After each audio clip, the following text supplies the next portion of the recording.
Pagi untuk kita semua, perkenalkan nama saya Irdalia Snita Brutarigan. Saya kuliah di STP Bonaventura Delitua. Saya sekarang semester 2, berada di ruangan Santa Clara.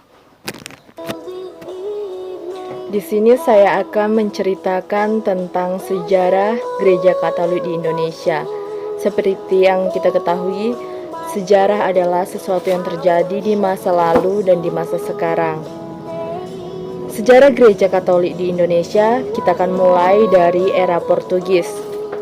Seperti yang kita ketahui, Portugis adalah bangsa yang datang ke Indonesia untuk mencari rempah-rempah. Di sini, pada era ini, Portugis datang ke pulau-pulau di Indonesia untuk mencari rempah-rempah, sehingga orang pertama yang menjadi Katolik ialah orang Maluku yang bernama Kolano. Dia adalah seorang kepala kampung di Maluku Utara. Kolano dibaptis oleh seorang awam di Portugis. Peristiwa ini pun menjadi salah satu titik tolak penting dalam peringatan 450 tahun Gereja Katolik di Indonesia yang terjadi pada tahun 1984. Di sini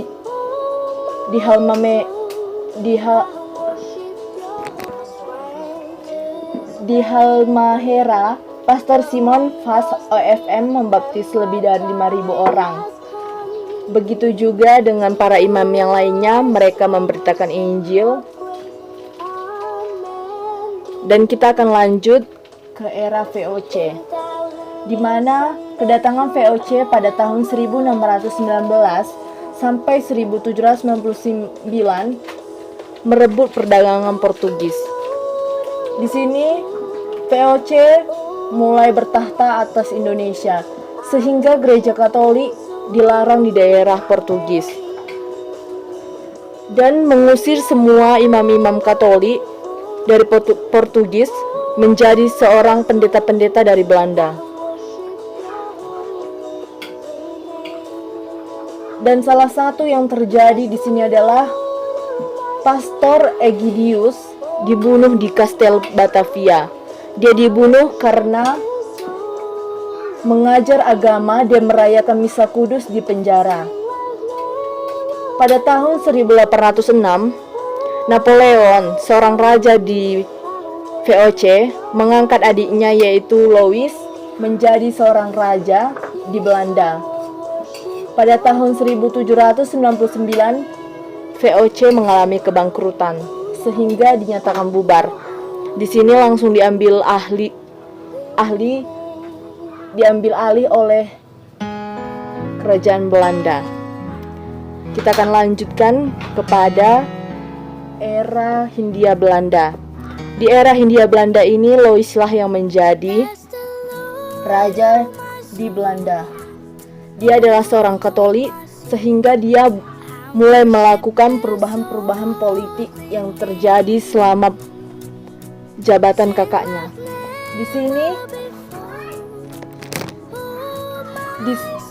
Di sini Louis memberikan persetujuan kembali kepada orang Katolik untuk menyebarkan karya misi di Hindia Belanda dan mendirikan prefektur apostolik di Batavia. Pada pemerintahan Gubernur Jenderal Daendels, prefektur apostolik Batavia dinaikkan statusnya menjadi vikariat apostolik pada tanggal 20 September 1842. Dan pada era ini, keadaan berangsur-angsur membaik karena Raja Louis adalah seorang Katolik dan dia melakukan perubahan politik dalam Gereja Katolik supaya menjadi lebih baik ke depannya.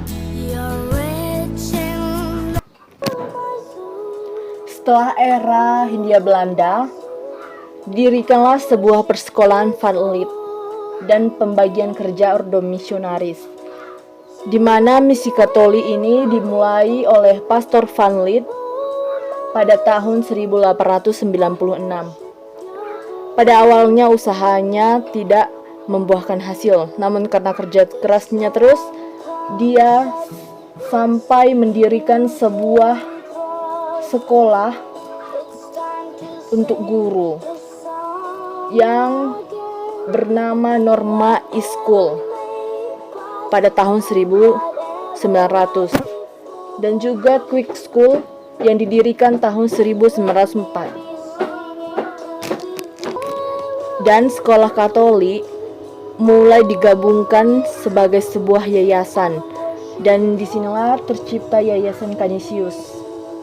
Para imam dan uskup pertama di Indonesia adalah bekas siswa Muntilan,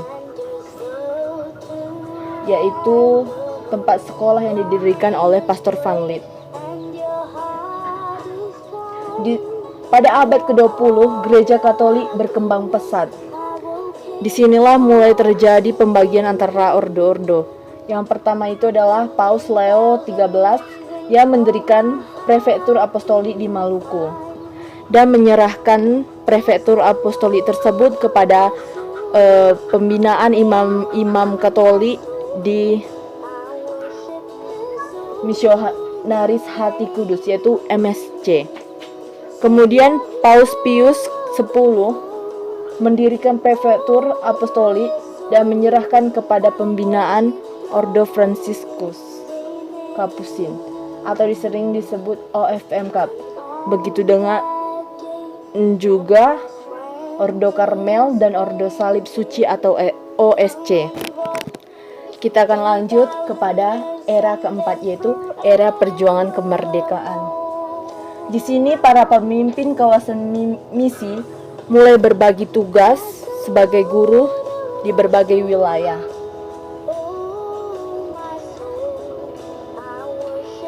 Dan mereka mulai mengadakan sidang wali gereja pertama pada tahun 1924 di Jakarta. Sidang tersebut menjadi cikal bakal atau titik pusat kegiatan Majelis Agung Wali Gereja Indonesia, yang kemudian berganti nama menjadi Konferensi Wali Gereja Indonesia atau KWI. Indonesia merdeka pada tanggal 17 Agustus 1945. Di sini para misionaris dibebaskan dan boleh bekerja kembali, yaitu misionaris yang berkebangsaan Belanda. Monsinyur Albertus Sugijapranata merupakan uskup pertama pribumi di Indonesia dengan motonya 100% Katolik, 100% Indonesia. Dan dalam sejarah Gereja Katolik Indonesia, Romo Satjaja dikenal sebagai martir pribumi yang pertama dan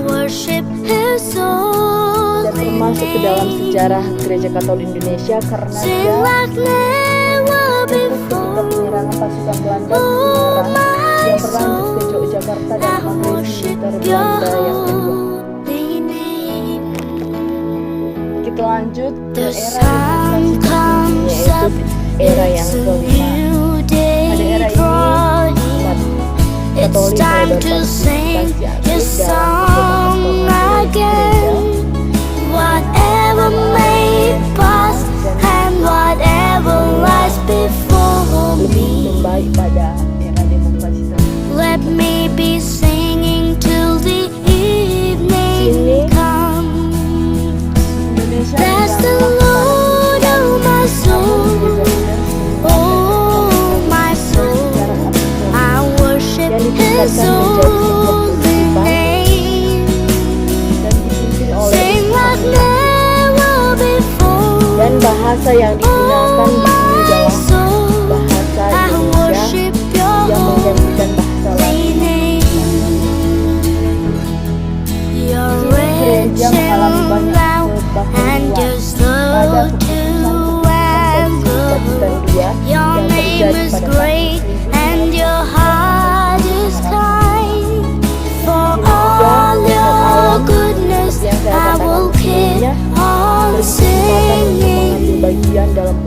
pastoral seperti Ten bermazmur, thousand reasons for my berdirijen, heart to find. seumat, membawa That's the persembahan. Lord of my soul.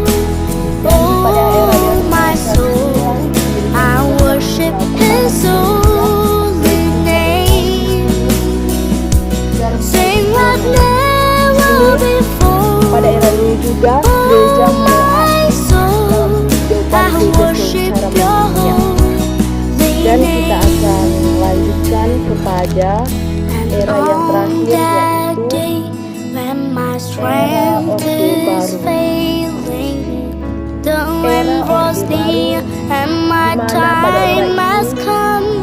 masalah mulai Still berulang, my yaitu soul will masalah sing Your kegagalan praise panen, sehingga menyebabkan unending. kelaparan dan penyakit berjangkit di dalam 10,000 masyarakat. years and then Kini gereja mulai berperan aktif dalam forevermore. membagikan pangan dan obat-obatan dari sesama umat Katolik di That's the luar Lord of my mana soul. bantuan tersebut juga datang dari Oh, Tuhan. my soul, I Gereja Katolik worship serta His agama lain holy name. sangat besar di sini, Sing terutama like pada daerah never before. oleh jumlah besar Oh, my soul, etnis. I worship Your holy name. Peningkatan dramatis That's the Lord of my membuat soul. Tuhan Oh, my terhadap soul, kebenaran.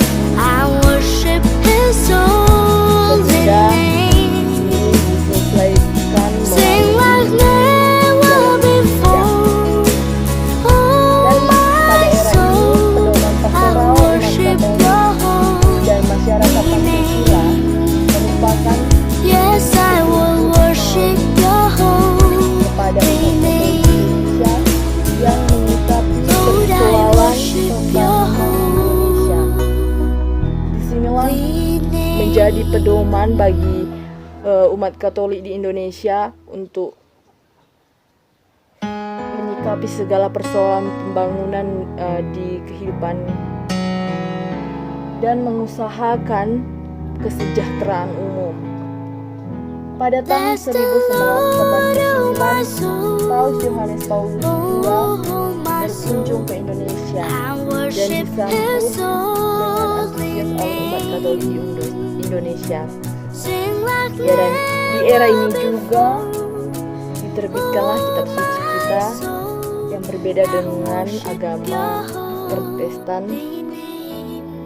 yang dilengkapi dengan The Deuterokanonika. sun comes up, Inilah it's a new yang day. membuat kitab suci kita berbeda dengan agama Protestan dengan Katolik. Demikianlah sejarah Katolik di Indonesia yang dapat saya jelaskan kepada teman-teman, saudara-saudari sekalian. Jika ada tutur kata saya yang kurang baik dan kurang berkenan di hati saudara, tolong dimaafkan. Saya ucapkan terima kasih.